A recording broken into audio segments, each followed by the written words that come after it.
only way we can achieve pure devotional service. I bow down to his lotus feet, great awe and reverence. By his grace, one can cross over the ocean of material suffering and obtain the mercy of Christian knowledge. Only what should help my consciousness purify and worship at any lotus mount. Attachment to his lotus feet, affection that fulfills all desires. Opens my darkened eyes, fills my heart with trances of knowledge. He is my Lord after birth.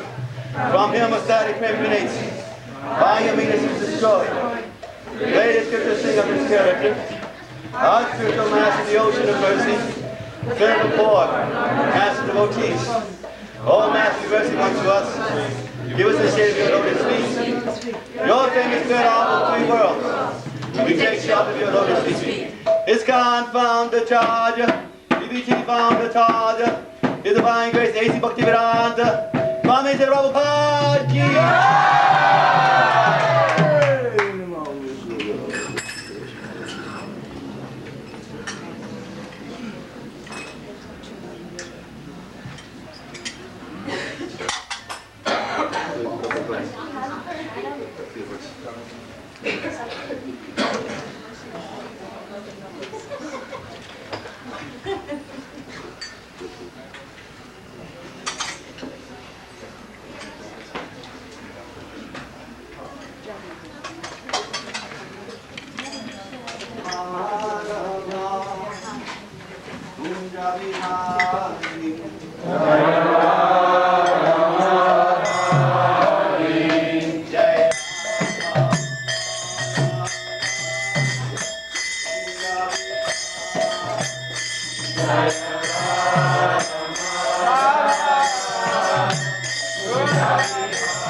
AC Bhakti Vedanta Swami Sri Prabhupada.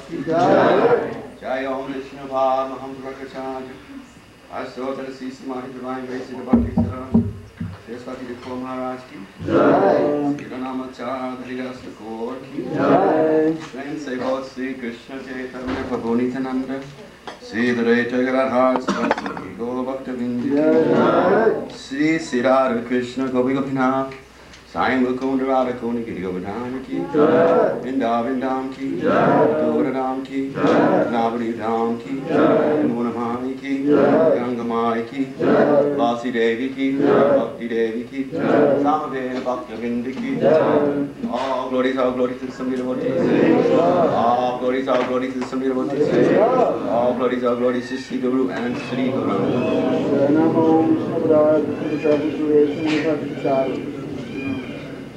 We have an announcement. We need 5 or 6 persons urgently to cut vegetables. You can still hear the class.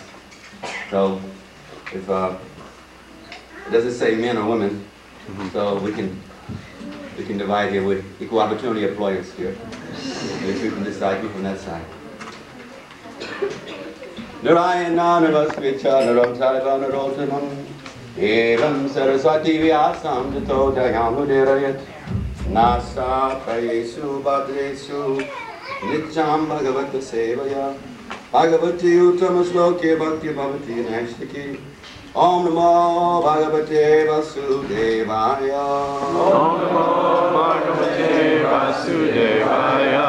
Om Namo Bhagavate Vasudevaya Om Namo Bhagavate Vasudevaya. Om Namo Bhagavate Vasudevaya. Om Namo Bhagavate Vasudevaya. Reading briefly from Srimad Bhagavatam, Canto 1, Chapter 13, text number 21. Dhritarashtra quits home. Yena Chavabhipano Yam Pranay Priyatamaya Api Jana Sadhyo Viyuyata Kim Utanyaya Danadevi Yena Chavabhipano Yam Prana Priyatmaya Api Jana Sadhyo Viyuyata Kim Utanya Danadevi Yena Chavabhipano Yam Prana Priyatma Api Jana Sadhyo Viyuyeta Kim Utanya Danadevi. You can try.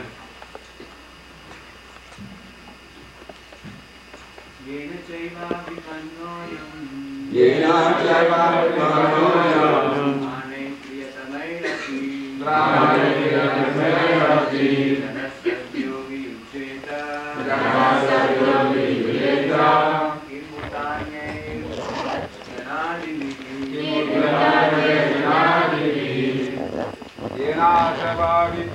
Yam Pranay Priyatmerapi Jana Sadhyo Viyucheta Kimuttanya Dhanayibhi. Mothers.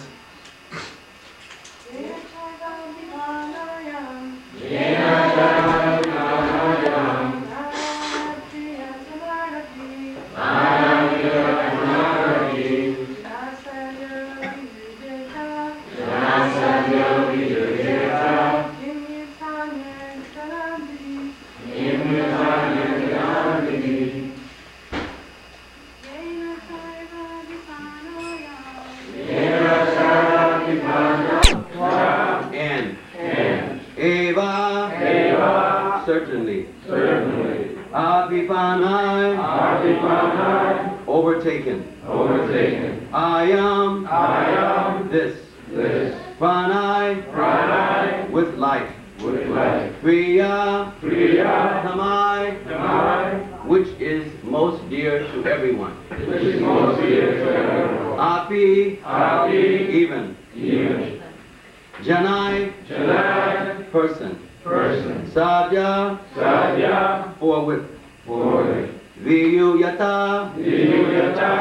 Do give up. Kimuta. Anyai. What to speak of any other thing. Dana. Adabi. Such as wealth. Honor.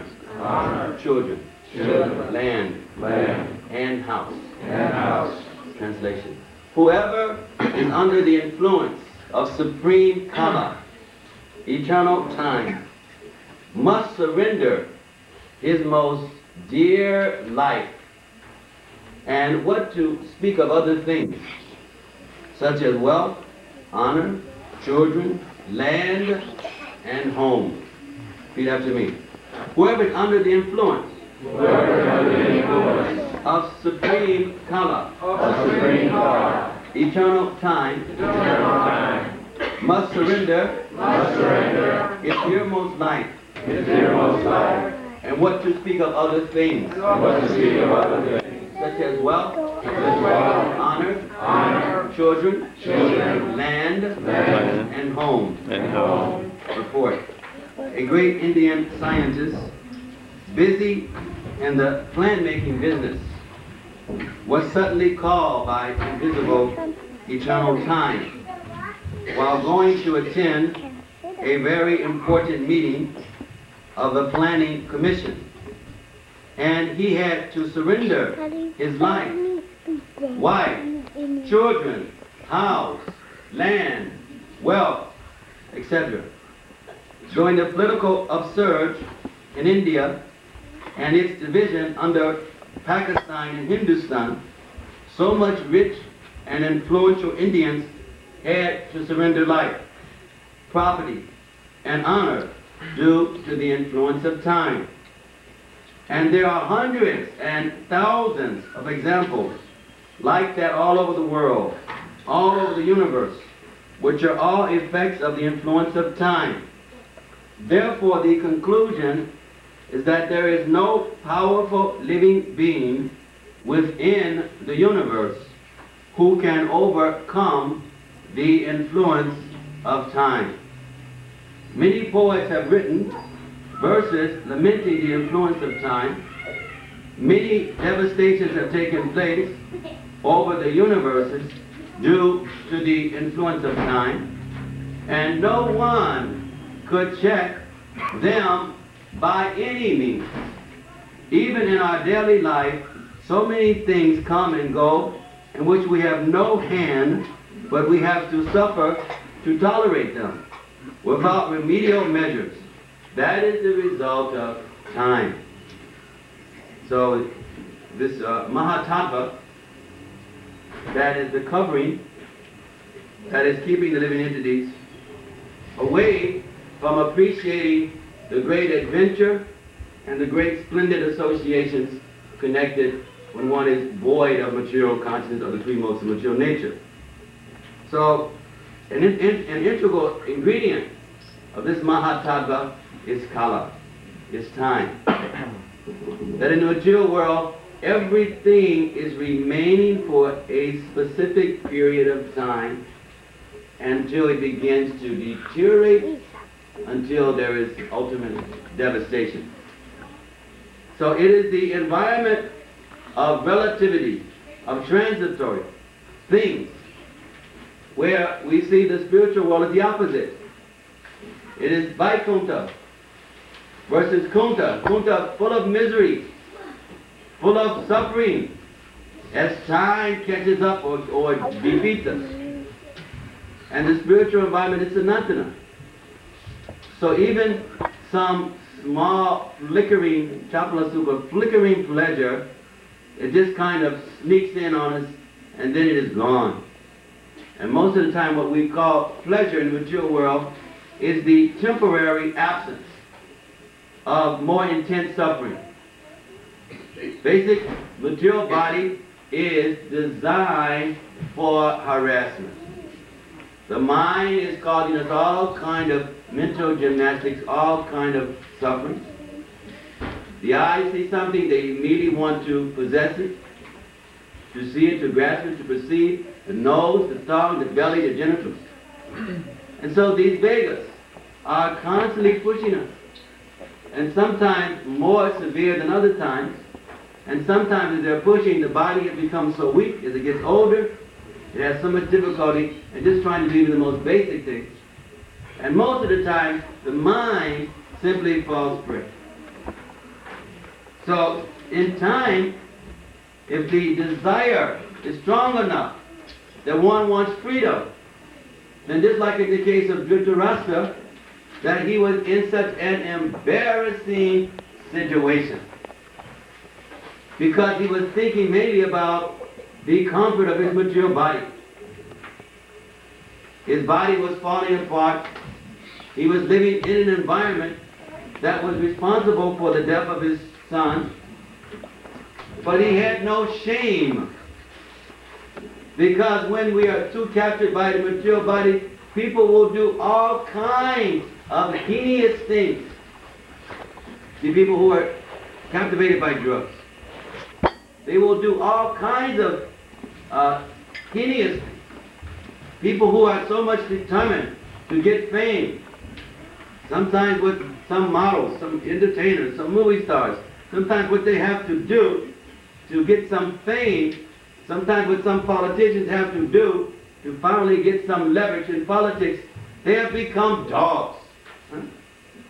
They will do anything. There is no sense of allegiance these days.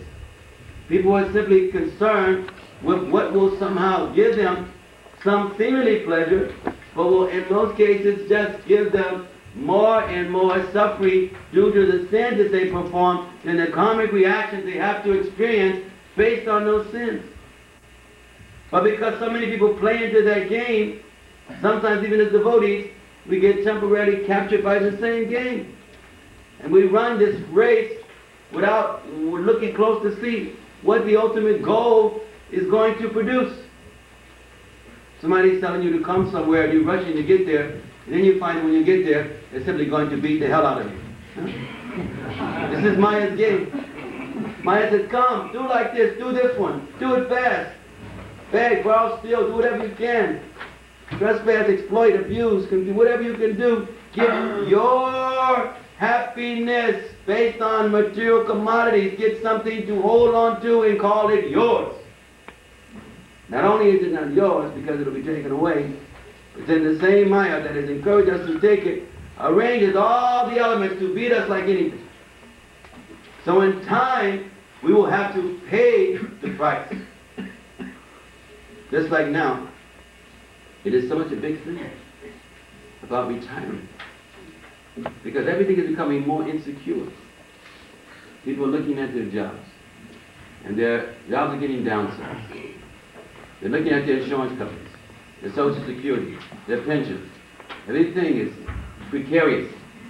They're making all kinds of strategies and thinking how they're going to retire.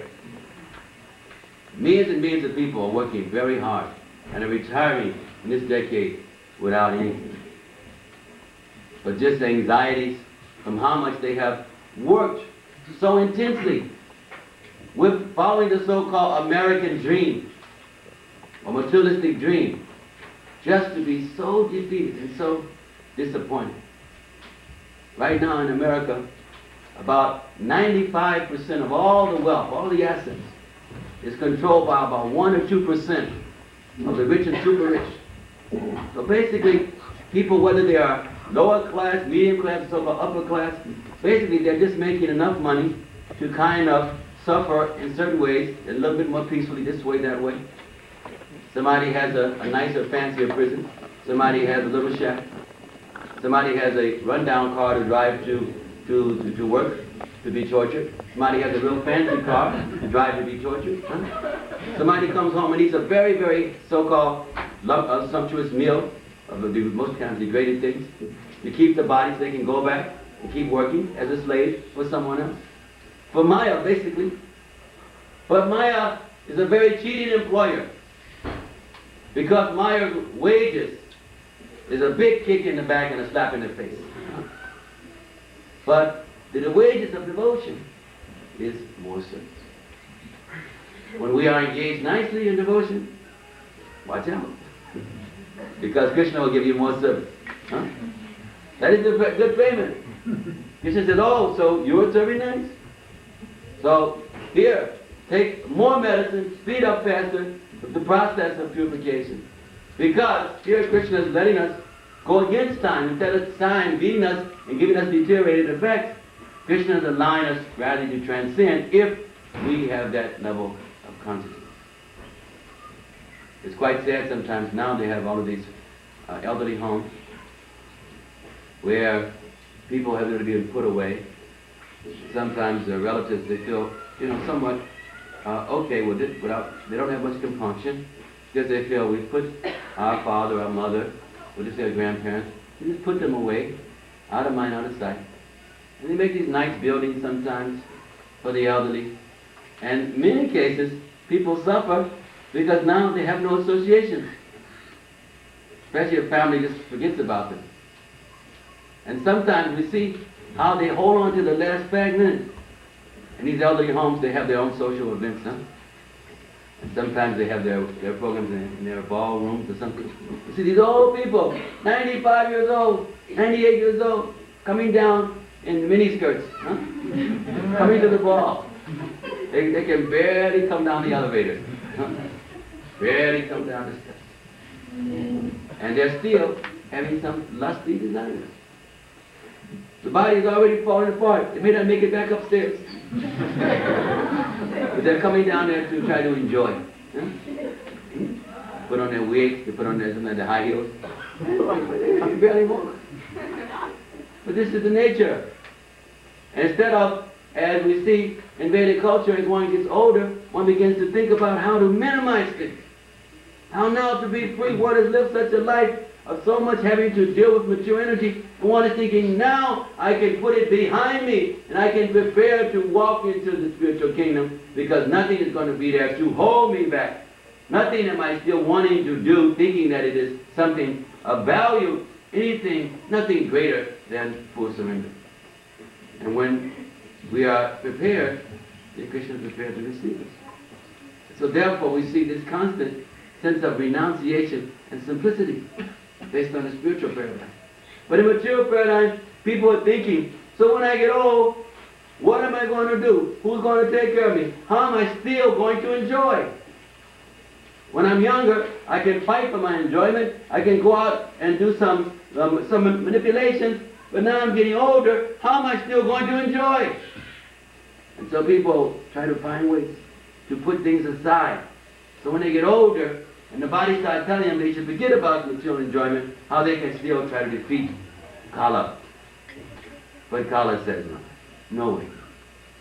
Many years ago when we had our temple in Florida on Miami Beach, it was a hotel converted into a temple. And every day, all during the day, you'll hear these sirens, ambulances coming and going. There's so many people come from all over the country, and they have retired there with the idea that now they can enjoy the condominium overlooking the beach.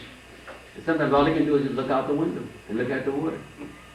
But every day the ambulance is coming, somebody's had a heart attack, somebody's gone into coma, somebody has died. Because so many elderly people, they're just constantly rushing them to the hospital, rushing them back and forth. And one of the grand activities was the elder people, the super rich and rich, well, sometimes their whole day would just be getting preparations, getting dressed, to go to the bank, to take notice of their interests, and then to come back. They can't even use it. They can't even sleep on it. They got insomnia. Huh? They can't eat. The digestion is bad. They have all this money, all these things have accumulated, some nice apartment, and all they can do is lay on their back and look up at the walls. Maybe some of you couldn't sleep this morning because you came in labor. You're excited. You know what it is, huh? Or a couple of days you're getting something, you can't sleep. It's hell. You're just there, everybody else is asleep, you're trying to sleep, you're forcing yourself trying to sleep. You're thinking that you're going to be tired in the morning, what you have to do, and you're trying like anything to go to sleep. All you got to do is think about Bhagavatam class, you'll go to sleep. But you count sheep, all those things, it won't work. Count cows. But you're there trying like anything, and you can't sleep. Imagine people who get older, or sometimes people who have nervous problems, and they can't sleep. You lay down, it's having to look like that. They have beautiful mansions, a beautiful house, and they save all their money. They have a nice, secure condominium, and they can't sleep, and they can't eat. I'll give you an example the other day of one of the richest men in the world, Paul Getty. He was extremely rich, one of the top most, one of the richest men.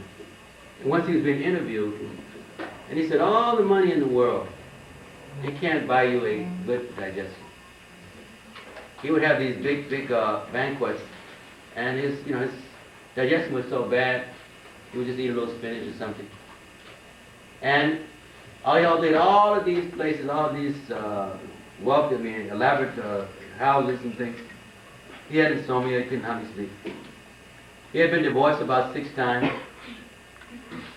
2 or 3 of his kids were serious drug addicts. They one committed suicide.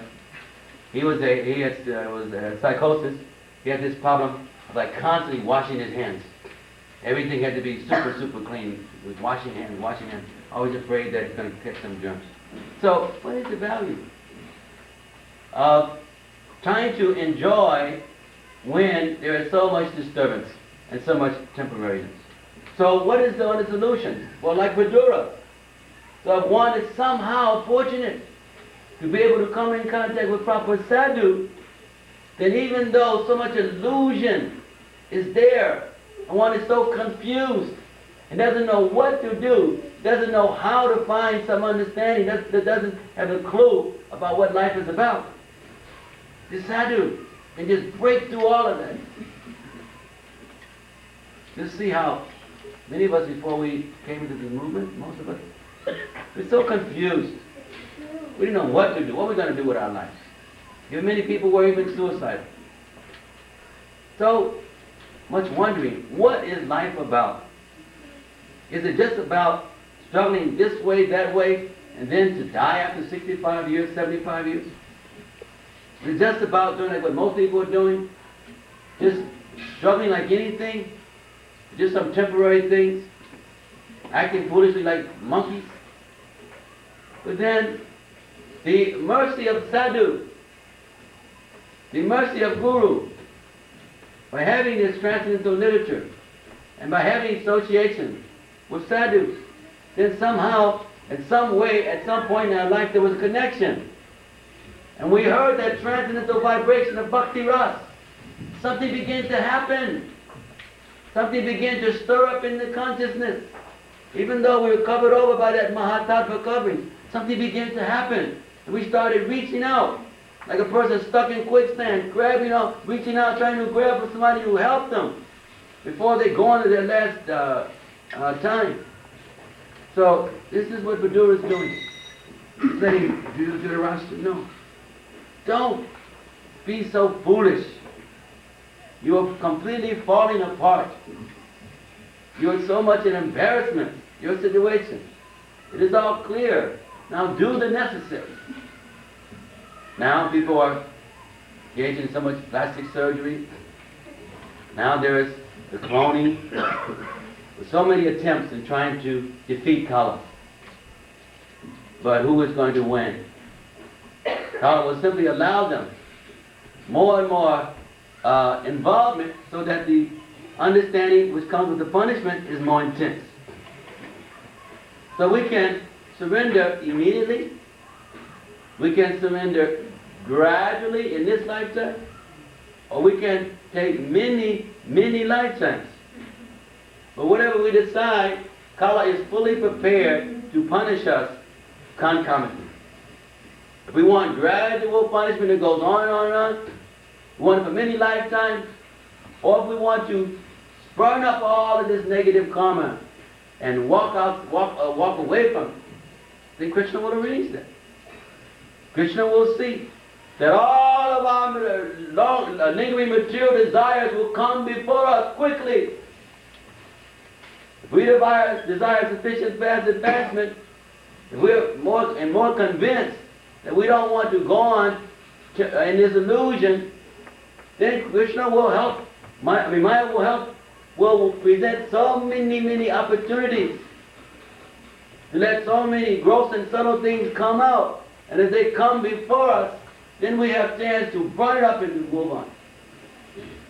Or we can try to avoid such, and we get kicked this way and kicked that way. It's like you have a bad cavity, huh? So some people, they just like to keep on trying some ways to dull the pain. But literally the tube gets worse and worse and worse and worse. And after a while, it is so infected and so bad, now when you get it pulled out, your eye, your mouth, your jaw, everything is paining, everything is swollen, you can't function for such amount of time. You have to have serious surgery. But better to just have that thing taken out, a few days intense discomfort, and it's over.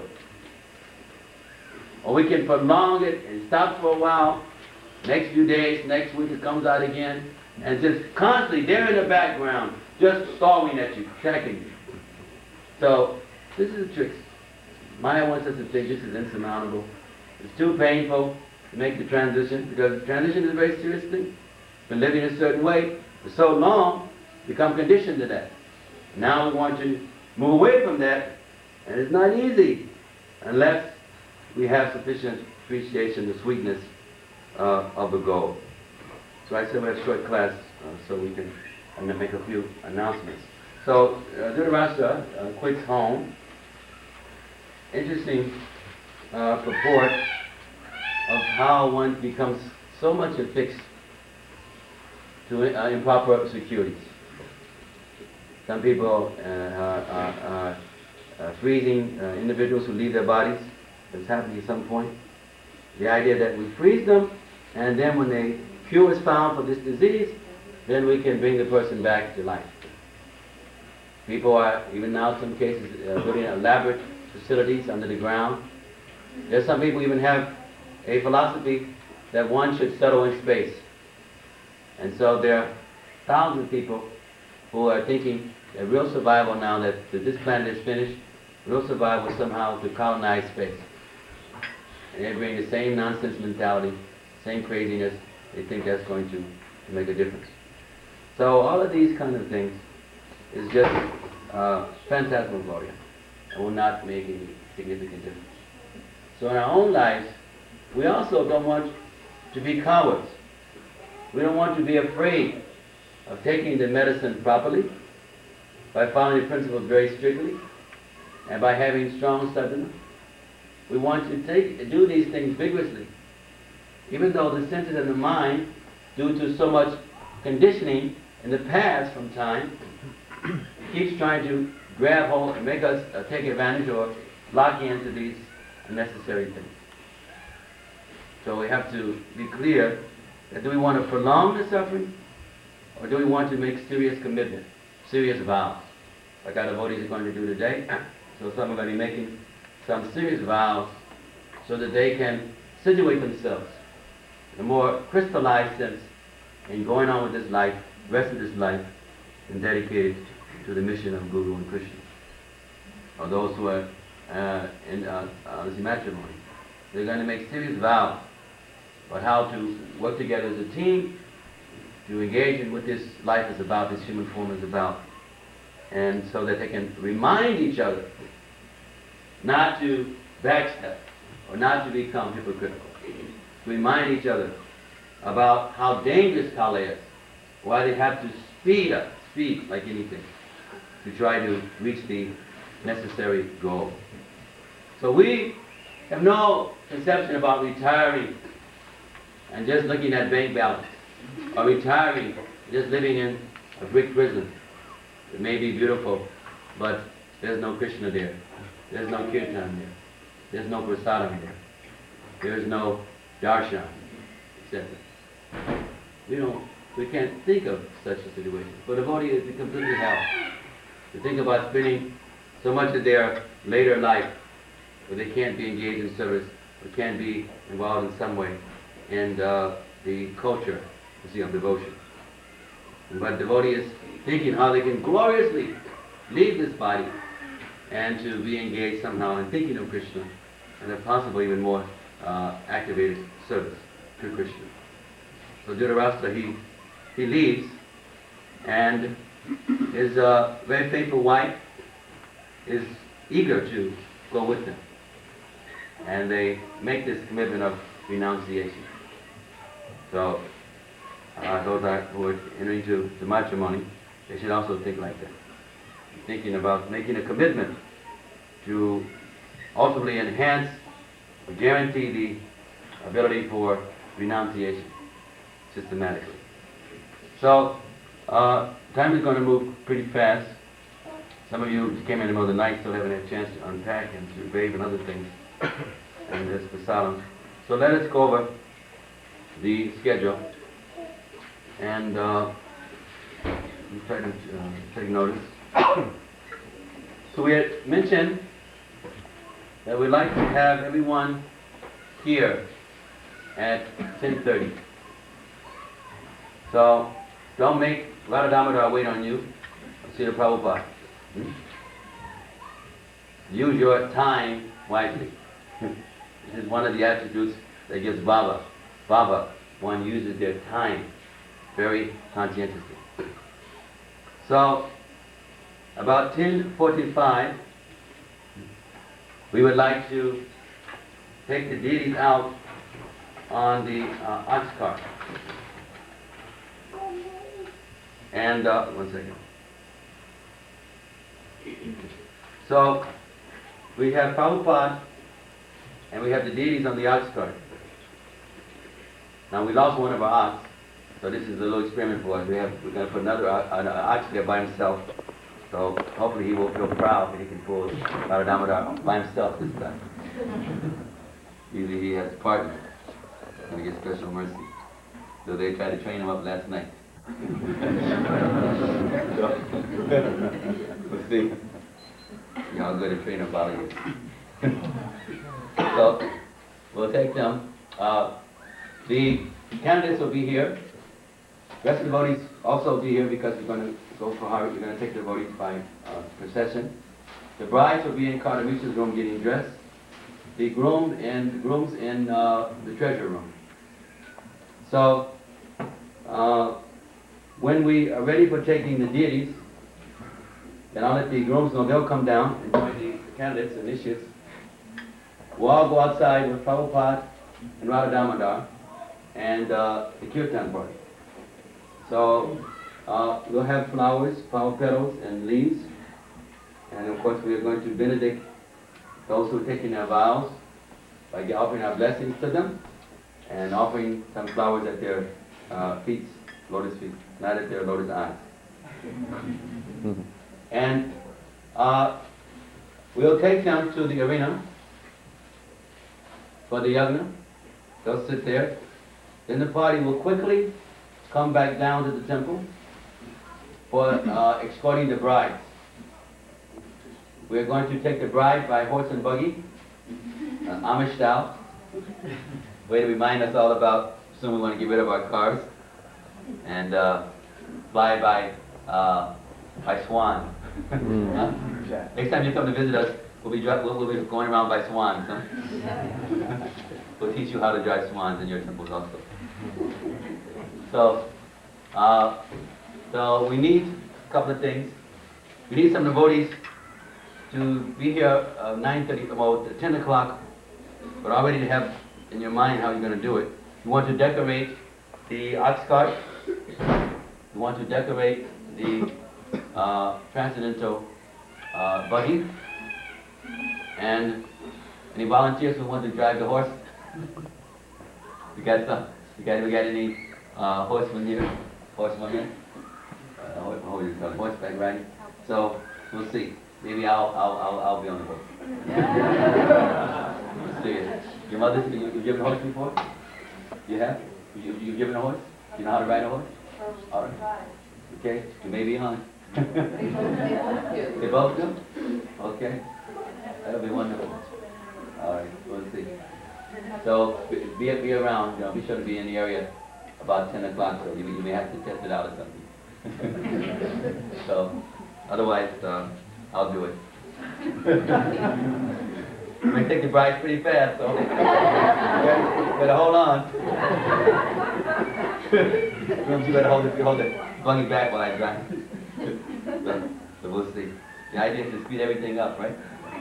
You go through household life quick, go to bottom cross. We'll check an ambulance a couple of times. Take you in, start the fire, tie you up. So we'll see. So then we're going to have, of course, petals to shower the feet of the brides. And then once we're there, well, also some of the parents are coming, and the fathers to try to be close. I'll be there to kind of orchestra. We'll try to get them close so they're escorting their daughters. That's Sachi Ariraj is going to be into the transcendental father to help to give you away. Okay, a Detroit family, and Let's see. I think Christine, is Christine here? Yeah, I think your parents are coming, mother and father both coming? Okay, Greg and mother and father also? Okay. So, your father doesn't really have to grit his teeth now. He's gonna give you away in front of everyone. anyway, little man, we'll see how he feels comfortable. What time is he coming? They should be here at like 10:30. Okay. Let's say this is enough. I'm already giving it to husband and the Krishna consciousness. That's enough. Ramananda's parents once came to see Srila Prabhupada, mother. I think it was Prabhupada was asking for a donation or something. She was saying, but I've already given you my son. My son. Srila Prabhupada just charmed her. How fortunate she was. And Ramananda didn't offer obeisances to him. So we're very thankful. Our parents have helped to give us this body we can take to devotional service. So we would have the ceremony a little bit more elaborate and really involve the parents because we're going to have the initiation and wedding this time the same day. We're going to move a little quick, a little fast with the ceremony. Now after the ceremony is over, we'll have a reception for the married couples and their families. And at the Institute House, so that we can try to, we use all of these things for many reasons. The idea is to preach for those guests who come, not devotional guests, but other guests also, for the devotees to bond together more and offering their blessings and support, for those who are making those vows, to take the vows more serious as they are offering the vows in front of Sadhu, Guru, in front of the deities, etc., with the well wishes of everyone. So we'll have reception. In the past we have nice preaching going on for the parents, preaching without them directly knowing what we're doing, in a way to help them to feel better about Krishna consciousness, and to let them see how happy we are to be able to to honor this wonderful thing that is taking place with their children making these particular vows. And some of the Institute people, the VIH Institute we're having, they'll be coming all during the day, and many of them will just be coming in around 12 or 1, and they'll be getting the last part of the ceremony. But lunch will start for them at 1, and for most people lunch will be at 2. But when you are ready, you come and eat, and we'll have it for you. Hopefully. Maybe 1:30. But no, for them at 1, and most people at 2, so this way it'll sort of stagger in a little bit. Then the plan still says the same at 4. It's 3, but I think it's 4 now.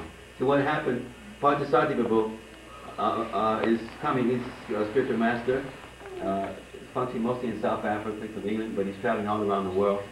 And he was to be with us this morning, but unfortunately missed his flight last night. So he's driving all the way, quite a ways. And he won't get into late this afternoon, but he was going to be a major part of the initiation ceremony, giving the lecture on 10 offenses. But he's also scheduled at 4 o'clock to start the Institute. So he'll have the lecture in here at 4. So according to how he feels when he comes in, his body's on sick leave, and we will see if he will give, or maybe Ramapad Swami may give. Ramapad Maharaj will also be coming in later this afternoon, somewhere like around 11:30 or 12. There'll be constant people coming. As they come, they can take part in what is going on. And then we will announce, I think after lunch, in more detail, it's not on the board already, just what the workshops will be, and you can find out from the board here, the temple authorities, what the requirements of those are. 5 o'clock this evening, those who take Brahma initiation should come to see me at the Institute House, and we always have rather intense discussion about what it means to be Brahmin before we give you individually, the Brahmin mantra, the Gayatri mantra. So those who take Brahmin should meet me at the house at 5. And then Sunday, well, most of you can stay. Prabhupada Maharaj will give the Bhagavatam class, His Holiness, and there'll be things going on the entire day, workshops. And I want to have a darshan disciple darshan at 11 at the Institute House. So let us arrange your schedules as such. And then Sunday, for the Sunday feast, we'll have a triple header. His Holiness Gopal Swami, His Grace Parthasati, and myself for the Sunday program. The three of us will receive questions from everyone, and so we'll try to do our best in answering any questions that you have, and then there will be feast. In between that, there'll be different announcements, different things happening. So keep your ears open and find what you like to participate in. If you just like to go and just sit down by the cows and chant, we're perfectly okay with that also, as long as you milk them. The time comes to milk, you're ready to do your part. So we said, once you're here after 10 minutes or 5 minutes, then you're no longer a guest. So we ask you to come in and milk the cows, or go to the altar and do deity service. Just be happy with that if you can. And most important is the sadhu sangha. Devotees is having a chance to learn from each other, associate with each other. This is the real highlight of festivals. That many times devotees who don't see each other so much get a chance to discuss things about what's happening in various projects, and a chance to see how to encourage each other about the process. We were saying in the class how to use our time properly and to commit ourselves much more. So I think this is covering most of what I have. And let me just see it. Is prasadam ready? We'll go check in the kitchen. Otherwise I'll take maybe 2 or 3 questions and then we'll just stop.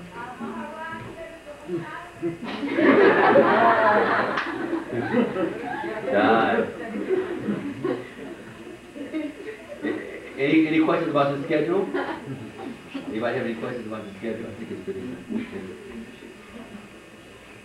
He's asking, should initiates fast before the initiation? What do you think? Okay. It's best. It's fast. Fast means you should all eat lots of love jamuns and halaba. Anyway, if you fast now, then when it's time to eat, you will feast very, very healthy. I would eat once a day. I had this schedule for about 20 years or so. But the secret is that when you do eat, you're really hungry and you really enjoy it. You really can worship with some a lot more. So the initiate says fast. And those entering into the matrimony should also sit fast.